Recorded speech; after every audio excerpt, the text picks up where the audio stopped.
The massive hall stretched as far as the eye could see, filled with creatures from across the galaxy. Some had scales that shimmered like jewels, others had tentacles that moved like liquid silk. The air hummed with the sound of 1,000 different languages being translated through small devices that floated near each being's head. At the center of it all sat the Great Council, 12 of the most powerful species in the known universe. Today they would decide the fate of a small blue world called Earth. Commander Blake Harrison stood tall on his platform, his silver armor gleaming under the bright lights. He was from the Zephyrian Empire, a race of beings who had conquered over 300 worlds in the last 1,000 years. His people were strong, their technology was advanced, and their military had never lost a war. Fellow council members, Blake's voice boomed across the hall, we have discovered a new world. The beings there call themselves humans. They are weak, divided, and fight among themselves with primitive weapons. We can take their world in less than a week. Many heads nodded in agreement. The Zephyrian Empire was known for quick victories. They would arrive, show their power, and most species would surrender immediately. It was logical. It was smart. Why fight when you cannot win? But in the far corner of the hall, an old figure slowly stood up. His name was Marcus Thompson, and he belonged to the Vorthan people. The Vorthans were ancient, older than any other species in the council. They had watched civilizations rise and fall for thousands upon thousands of years. Marcus walked slowly to the center of the hall. His steps echoed in the sudden silence. Everyone knew that the Vorthans rarely spoke in council meetings. When they did, it was important. I must speak, Marcus said quietly, but his voice carried to every corner of the massive hall. Blake frowned. The Vorthans have no claim to this world. Why do you interfere? Marcus turned his old, wise eyes toward Blake. Because I have watched these humans for a very long time. And I tell you now, do not attack them. Laughter rippled through parts of the hall. The idea that the mighty Zephyrian Empire should fear primitive humans seemed absurd. They have no spaceships, called out Ambassador Lisa Chen from the Corvin Collective. Their weapons cannot even reach their own moon consistently. Their planet is divided into nearly 200 separate nations, added General Robert Hayes from the Stellar Union. They fight wars among themselves constantly. Marcus nodded slowly. Yes, all of this is true. But you do not understand what you are facing. He moved to the center of the hall where a large viewing screen descended from the ceiling. With a gesture from Marcus, images began to appear. 75 years ago, these humans fought what they called their Second World War. One of their cities, Stalingrad, was surrounded by enemies. The city was cut off from food and supplies. Winter came, and people were starving. Children were eating tree bark to survive. The images showed ruins, smoke, and desperate faces. Logic said they should surrender, Marcus continued. Any reasonable species would have given up. Instead, they fought for every building, every room, every staircase. When they ran out of bullets, they used knives. When the knives broke, they used their bare hands and teeth. They fought for over 5 months. Many died, but they did not surrender. Blake shifted uncomfortably on his platform. One battle means nothing. The screen changed, showing ancient warriors with bronze shields and long spears. 2,500 years ago, at a place called Thermopylae, 300 human warriors faced an army of over 100,000 enemies. They knew they would all die. Their wives knew. Their children knew. But they stayed and fought anyway, because they believed it was right. More images flashed across the screen. Humans in desperate battles throughout their history, always outnumbered, always outgunned, but never giving up. In their city of Warsaw, humans with nothing but kitchen knives and bottles of burning fuel fought against tanks and trained soldiers. They knew they could not win. They fought anyway. In a place called Alamo, less than 200 humans held off thousands. They all died, but they never surrendered. The hall was quiet now. Even Blake had stopped his dismissive gestures. Marcus's voice grew stronger. I have studied over 4,000 species across the galaxy.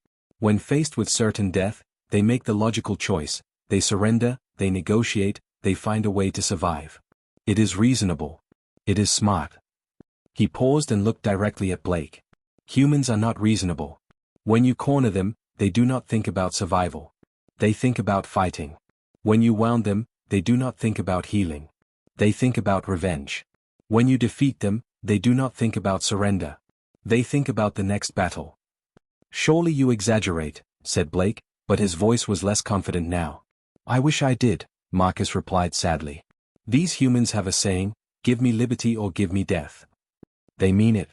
They have another saying, we shall never surrender. They mean that too. The old Vorthan moved closer to Blake's platform. You will attack their world with your mighty ships. You will destroy their primitive weapons and flatten their cities. They will bleed, yes. Many will die. But the survivors will crawl from the ruins, pick up whatever they can find, and keep fighting. They will turn every rock into a weapon, every building into a fortress, every one of their people into a soldier. Blake's silver armor seemed less bright now. The Council has heard your warning, Vorthan. But the Empire needs new worlds, new resources. We will proceed. Marcus nodded sadly and began walking back to his seat. As he reached the edge of the center circle, he turned one last time. Then may whatever gods you believe in have mercy on you, Blake Harrison. Because the humans will not. The vote was called. The invasion would begin within the month. Only the ancient Vorthans voted against it. The morning sun was just rising over New York City when the sky went dark. Captain James Mitchell was drinking his coffee on the balcony of his apartment when he looked up and saw something that made his blood turn cold. Massive ships, each one bigger than a city block, hung in the air like dark clouds made of metal. All around the world, the same thing was happening. London, Tokyo, Paris, Moscow, everywhere humans looked up, they saw the alien fleet blocking out the sun. James grabbed his phone and called his command center. He was a captain in the Earth Defense Force, something that had been created just 5 years ago when scientists first detected strange signals from space. Most people had thought it was a waste of money. Now James wished they had spent more. Captain Mitchell reporting, he said into his phone. I can see at least 20 ships over Manhattan alone. We're getting reports from every major city on Earth, came the reply from General Sarah Wilson. They're everywhere. Then, every screen on Earth lit up at the same time. Every television, every computer, every phone, they all showed the same thing. A tall figure in silver armor stood against a background of stars. When it spoke, the words came out in perfect English, Chinese, Spanish, and every other human language. People of Earth, the figure said, and James knew he was looking at his first alien. I am Commander Blake Harrison of the Zephyrian Empire. We now claim your world as part of our territory. The alien's voice was cold and matter-of-fact, like someone reading a grocery list. You will surrender all military forces immediately. Your leaders will report to our ships for new instructions. Those who cooperate will be allowed to live and work for the Empire. Those who resist will be destroyed. James felt his hands shake as he watched. Around him, he could hear people screaming, crying, praying. You have 1 hour to respond, Blake continued. Choose wisely. The screens went dark. Within minutes, James was in his car racing toward the emergency command center. The streets were chaos, some people running away from the city, others just standing and staring at the ships above. He could hear his radio crackling with reports from around the world. Beijing reports 30 ships over their airspace. Moscow confirms visual on alien fleet. Paris? Paris is not responding. When James reached the underground command center, he found President Elizabeth Carter already there with her top military advisors. She was a small woman with gray hair, but her eyes were like steel. What's our status, General Wilson? She asked. Not good, Madam President, Sarah replied. Our satellites show over 300 alien ships worldwide. Each one is bigger than our largest aircraft carrier. We have no idea what their weapons can do. President Carter was quiet for a long moment.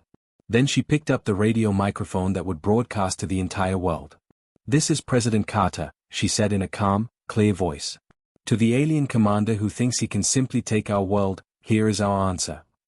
She paused, and James could see something burning in her eyes. Come and take it. The attack began 15 minutes later. James watched in horror as beams of light shot down from the alien ships. Where they hit, buildings simply vanished. The Pentagon, gone in a flash of light. The naval base at Norfolk, erased as if it had never existed. Military installations around the world disappeared one after another. My God, whispered General Robert Hayes, staring at the reports flooding in. They're destroying everything. But President Carter remained calm. Then we fight with what we have left. The bombardment continued for 3 hours. When it finally stopped, James could see the alien ships beginning to land. They settled into parks, parking lots, anywhere there was open space. The ground shook as beings in silver armor began marching out. James grabbed his rifle and headed for the surface. He wasn't a soldier by training. Before joining the Defense Force, he had been a school teacher. But today, Everyone was a soldier. He reached the street level and saw his first Zephyrian warrior up close. It was tall, maybe 7 feet, with 4 arms and skin that looked like polished metal. It carried a weapon that hummed with energy. The alien saw James and pointed its weapon at him. "Surrender, human. Drop your primitive weapon." James thought about his students, about his wife Sarah who was trapped somewhere in the city, about his young son Tommy. Then he raised his rifle. "No," he said simply. The alien's weapon fired, but James had already rolled behind a burnt-out car. He came up shooting, his bullets sparking off the alien's armor but making it stumble backward. All around the city, the same scene was playing out. The aliens had expected the humans to give up after seeing their power. Instead, people were coming out of the ruins with whatever weapons they could find.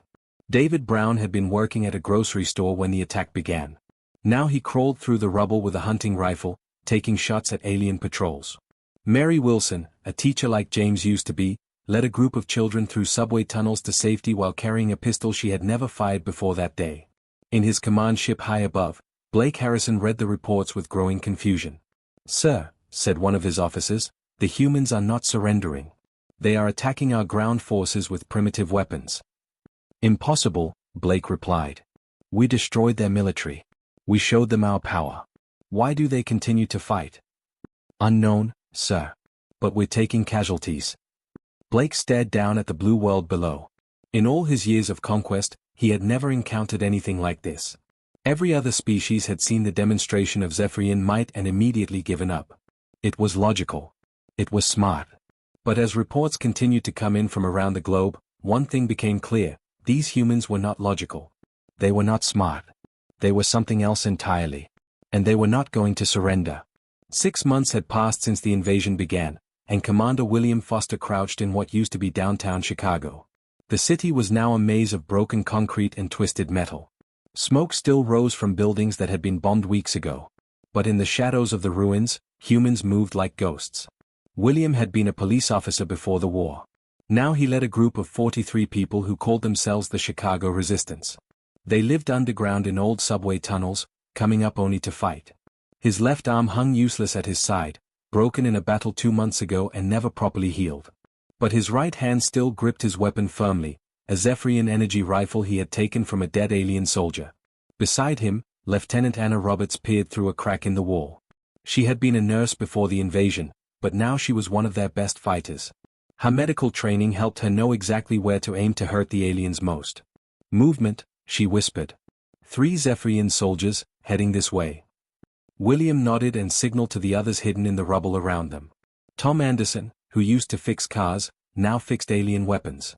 Helen Clark, a former school principal, had become an expert at making bombs from household items. Peter Davis, barely 18 years old, carried explosives strapped to his chest, a walking weapon. The Zephyrian patrol moved carefully down the broken street. They had learned to fear these ruins.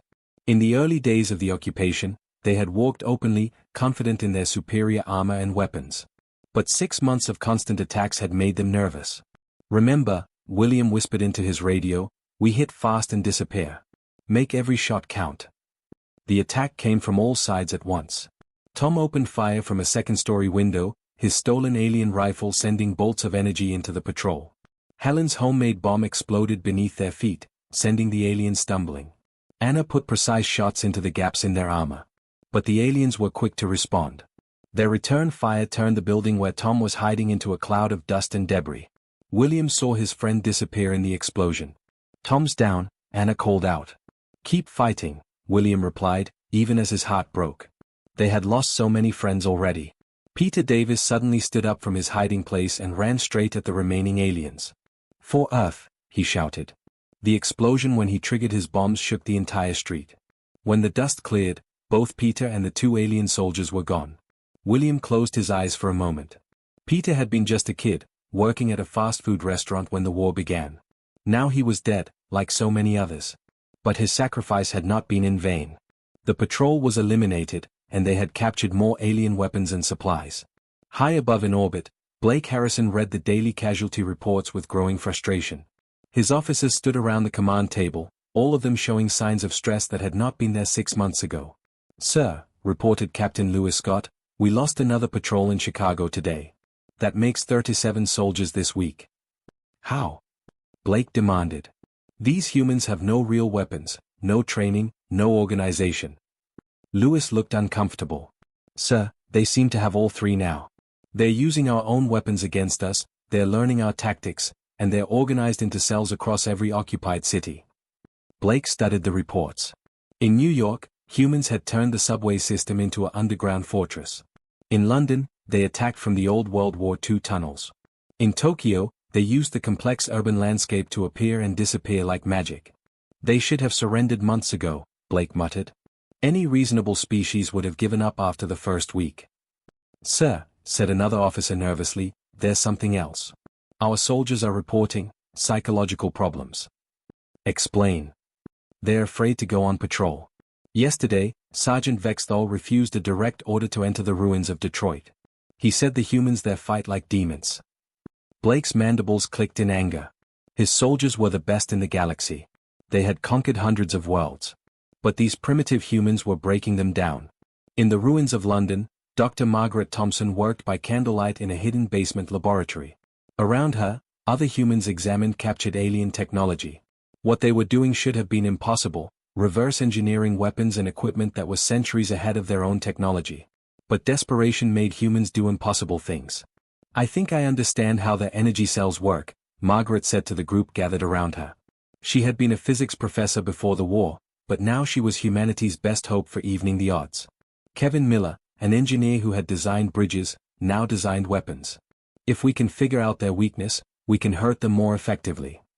A young woman named Jessica Adams, who had been studying computer science, looked up from an alien communication device.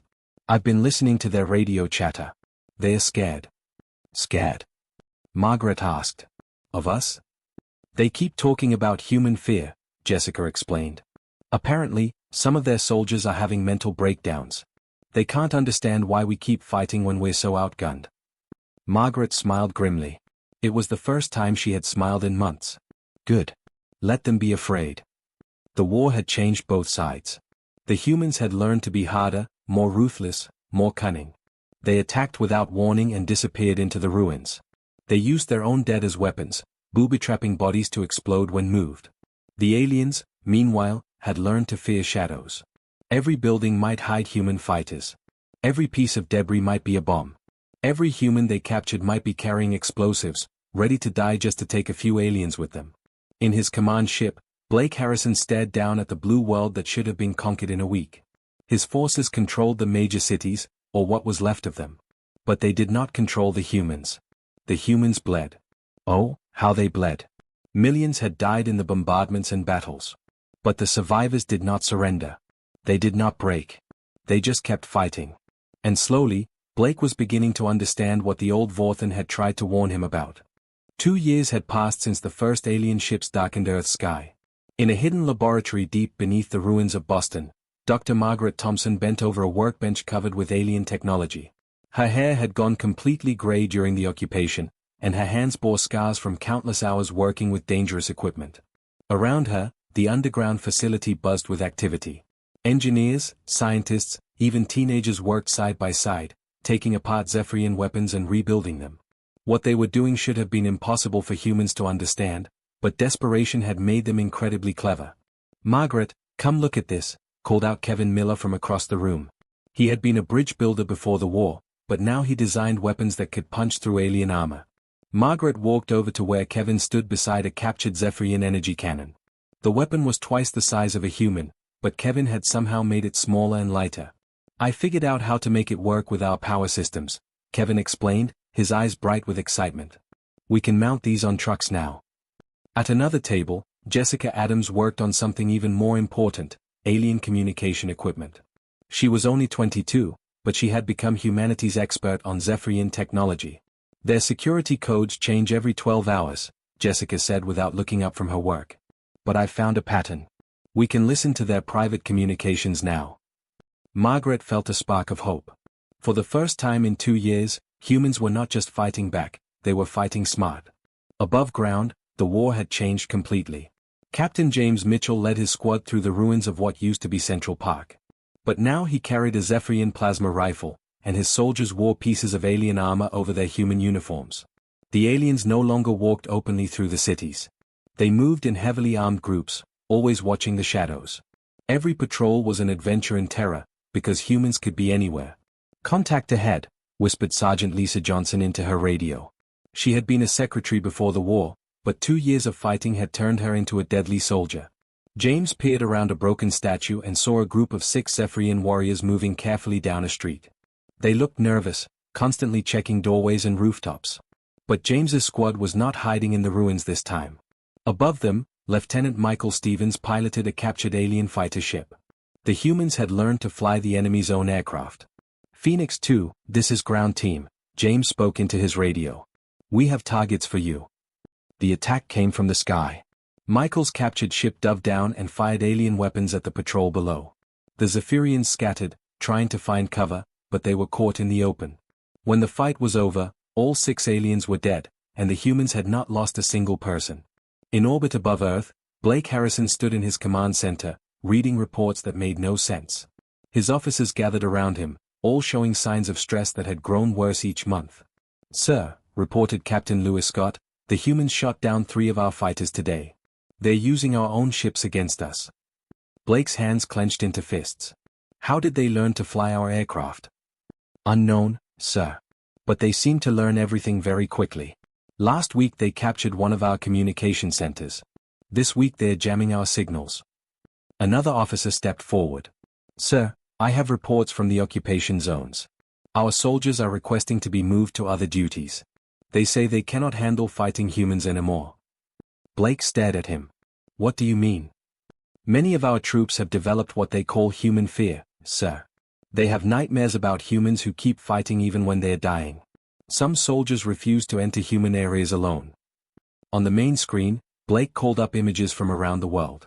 Every major city on Earth was still occupied by his forces, but now the ruins crawled with human resistance fighters who seemed to grow stronger every day. Far across the galaxy, Ambassador Marcus Thompson of the ancient Vorthan people received a request that surprised him. Blake Harrison wanted to meet with him personally. Marcus's ship arrived at Earth a week later. As his transport descended through the atmosphere, he could see the scars of 2 years of war. Cities lay in ruins, but even from space, he could see signs of human activity everywhere. Blake met him at the landing site with a heavy guard. The Zephyrian commander looked different now, older, tired, and something else Marcus had never seen in him before. "Fear. You wanted to see me," Marcus said simply. "I need to understand them," Blake replied, gesturing toward the ruined city around them. 2 years ago, they were primitives. Now they fly our ships, use our weapons, and defeat our soldiers in open battle. How is this possible? Marcus looked around at the destruction. But he also noticed something Blake had missed. In the distance, humans were rebuilding. They had cleared away rubble and were constructing new buildings. Even while fighting a war, they were planning for the future. "Show me your prisoners," Marcus said. Blake led him to a detention facility built in what used to be a school. Inside, Marcus saw something that made him understand everything. The human prisoners were not broken. Despite months of captivity, despite being hungry and hurt, they were still planning. He watched a man named Benjamin Cooper, a former soldier, scratch escape plans into the wall with his fingernails. A woman named Dr. Sarah Martinez continued working on weapon designs using charcoal on concrete. "They should have given up long ago," Blake said, frustration clear in his voice. Marcus watched as a young human woman shared her small piece of bread with an elderly man, even though she was clearly starving herself. "You still don't understand," Marcus told Blake. "You're not fighting a species. You're fighting an idea." "What idea?" Marcus turned to face the Zephyrian commander. "That some things are worth more than life itself. Freedom. Dignity. The future of their children. These humans would rather die than give up those things." Blake was quiet for a long moment. Then he said, "We could destroy their entire planet." Marcus nodded sadly. "Yes, you could. But it's too late for that now." "What do you mean?" Marcus pointed to the communication equipment the humans had been using. "The whole galaxy is watching, Blake. Every species under your rule has heard about the humans who would not surrender. Do you really want to show them that the only way you can win is by destroying entire worlds?" For the first time, Blake Harrison understood that he was not just fighting for one planet anymore. He was fighting to hold his entire empire together. And the humans had made that fight much harder than it should have been. The massive weapon in orbit above Earth hummed with deadly power. Blake Harrison stood on the bridge of his command ship, staring down at the blue world that had caused him so much trouble. The planet killer was charging, building enough energy to burn away all life on Earth in a single devastating blast. "Sir," reported Captain Lewis Scott, "the weapon will be ready to fire in 1 hour." Blake nodded grimly. 2.5 years of fighting these impossible humans had cost him thousands of soldiers and dozens of ships. His empire was showing cracks. Other worlds under Zephyrian rule were starting to whisper about rebellion. It was time to end this once and for all. "Send a message to all human settlements," Blake ordered. "Tell them they have 1 hour to surrender completely, or their entire species dies." On the scarred surface of Earth, President Elizabeth Carter received the message in her bunker beneath the ruins of Washington, D.C. She was older now, her hair completely white, but her eyes still burned with the same fire they had on the first day of the invasion. Around her, the surviving leaders of humanity's resistance gathered. General Sarah Wilson, scarred from a dozen battles. Captain James Mitchell, who had become a legend among the fighters. Dr. Margaret Thompson, whose captured alien technology had given them a fighting chance. 1 hour, Elizabeth said quietly. "He means it this time." "Madam President," said General Wilson, "our orbital defenses can't stop a weapon that size. If we don't surrender, we all die," Elizabeth finished. "I know." She stood up and walked to the communication equipment that would broadcast to every human survivor on Earth. Her hands shook slightly, but her voice was steady when she spoke. "My fellow humans," she began, "today we face our final choice. The aliens offer us life as slaves, or death as free people." She paused, thinking of all the brave souls who had died over the past 2 years. Tom Anderson, who died fighting in Chicago. Peter Davis, the teenager who had sacrificed himself to save his friends. Millions of others who had chosen to fight rather than surrender. "We have bled," she continued. "We have suffered beyond measure. We have lost so much. But we have never bowed. We have never given up who we are." Her words carried across hidden radio networks to resistance fighters in every ruined city, to families hiding in bunkers, to soldiers preparing for one last battle. "If we must die today," Elizabeth said, "then we die as humans. Free humans." The message reached Captain Michael Stevens in his captured alien fighter ship, hiding behind the moon. It reached Commander William Foster in the tunnels beneath Chicago. It reached every human who was still alive and still fighting. But the message also went further than Earth. Marcus Thompson sat in his ship at the edge of the solar system, listening to the human president's words. Around him, his crew, ancient Vorthans who had watched civilizations rise and fall for thousands of years, sat in silence. "Sir," said his first officer, "if we don't act now." "I know," Marcus replied. He had spent 3 millennia avoiding galactic conflicts, believing that his people should observe but never interfere. But today, he made a decision that broke thousands of years of tradition. "Signal the fleet," Marcus ordered. "All ships, move to attack position." Across the galaxy, the message had traveled on networks the Zephyrians didn't know existed. The old communication systems that connected every world under the Empire's rule carried the story of the humans who would not surrender. On the mining world of Kepler-7, beings called the Corvin heard about humans who died rather than accept slavery.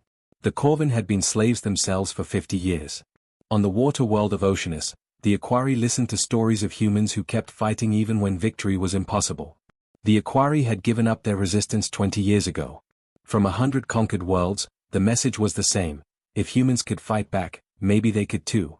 Blake Harrison was reviewing the final firing sequence when his sensors officer called out in alarm. "Sir, multiple ships dropping out of hyperspace." Blake spun around to see the tactical display lighting up with contacts.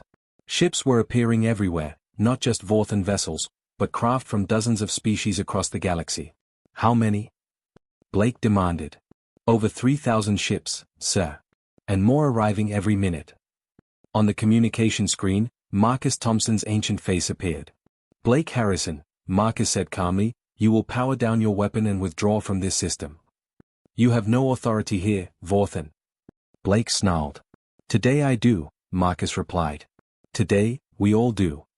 The battle that followed was unlike anything the galaxy had ever seen.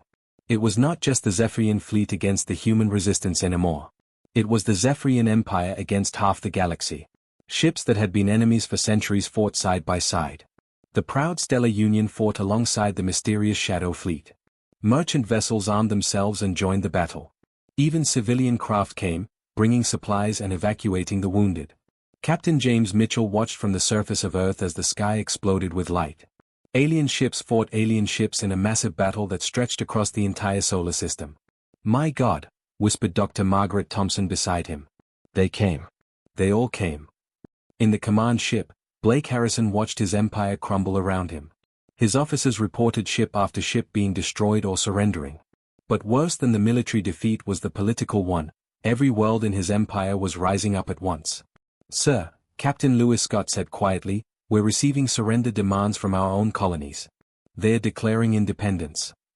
Blake stared at the blue world below. These humans had done something impossible. They had inspired the entire galaxy to fight back. When the battle ended, the Zephyrian fleet was scattered. Blake Harrison himself was captured by a combined task force of humans and their new alien allies. 1 year later, Ambassador Marcus Thompson stood before the new Galactic Assembly. The meeting was held on Earth, in a great hall built from the ruins of New York City. "Today," Marcus said to representatives from over 200 worlds, "we learned that some things cannot be conquered. The humans taught us that freedom is not given by the strong to the weak. It is taken by the brave from the cowardly." Behind him, the scarred but beautiful Earth turned in space. Humanity had earned its place not as subjects, but as the living symbol of something the galaxy had almost forgotten, that some things were worth fighting for, no matter the cost. President Elizabeth Carter sat in the front row, older and grayer, but smiling. Around her sat the survivors of humanity's long struggle. They had bled, yes. They had suffered beyond measure. But they had never surrendered.